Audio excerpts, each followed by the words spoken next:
সন্তান এ পাবে। প্রেসক্রিপশনটা কি? প্রেসক্রিপশনটা খুব সহজ। প্রতিদিন আপনার সন্তানকে 2 ঘন্টা মাগরিবের পরে পড়ার টেবিলে বসাবেন। সহজ প্রেসক্রিপশন। প্রতিদিন 2 ঘন্টা পড়ার টেবিলে বসা, এটা বেশি কষ্টের কাজ না।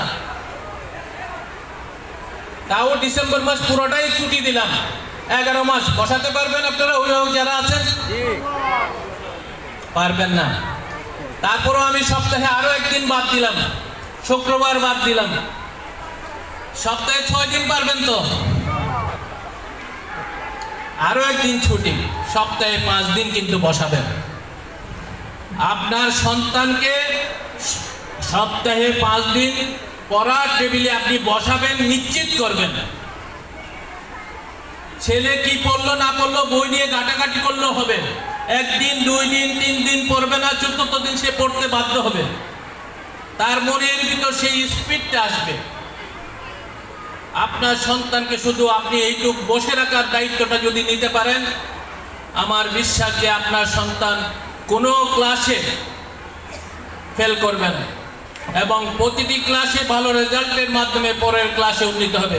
কি প্রিয় ছাত্রছাত্রী, এই জিনিসটা পারবা তোমরা 2 ঘন্টা করে বসতে? আওয়াজটা শুনে মনে হচ্ছে পারবা না। তোমাদের আওয়াজের জোরটা দরকার। পারবা? আমরা পারবো, আমরা পারবো, ইনশাআল্লাহ আমরা পারবো। আমার প্রিয় ছাত্রছাত্রী, তোমাদের কাছে পারতে হলে কয়েকটি কাজ আছে।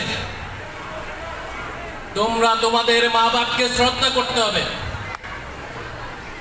মা বাপের অনেক সময় মনে করো তোমরা 6, 7, 8, 9, 10 এ উঠে গেছো, অনেক শিক্ষিত হয়ে গেছো।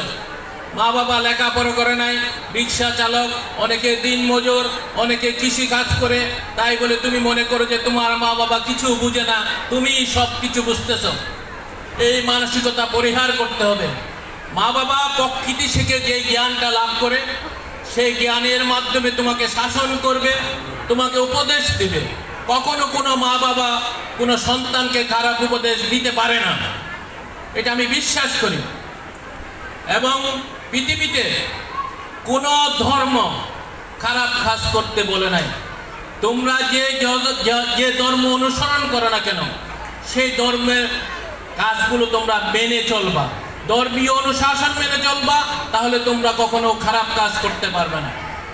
আরেকটা বিষয় আমি বলি, যদি আপনারা এক কথায় যদি কিভাবে ভালো মানুষ হতে হয় সেটা যদি এক কথায় বলতে হয়, আমি বলি তোমরা কখনো কাউকে ইচ্ছাকৃতভাবে ঠকাবা না।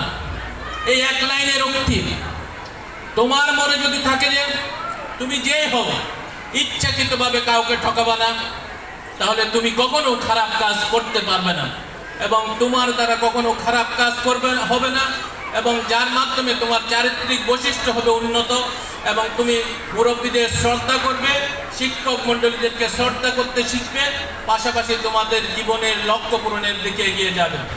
আমি শুনছি, আমি দেখছি সুমনা কথা বলছে। সুমনাকে কি আমি এখানে নিয়ে আসবো? আচ্ছা, আনবো না, প্রথমবারের মতো আমি মাফ করে দিলাম। দ্বিতীয়বার কথা বললে কিন্তু আমি নিয়ে আসবো। একইভাবে আমাদের প্রিয় অভিভাবক মণ্ডলী,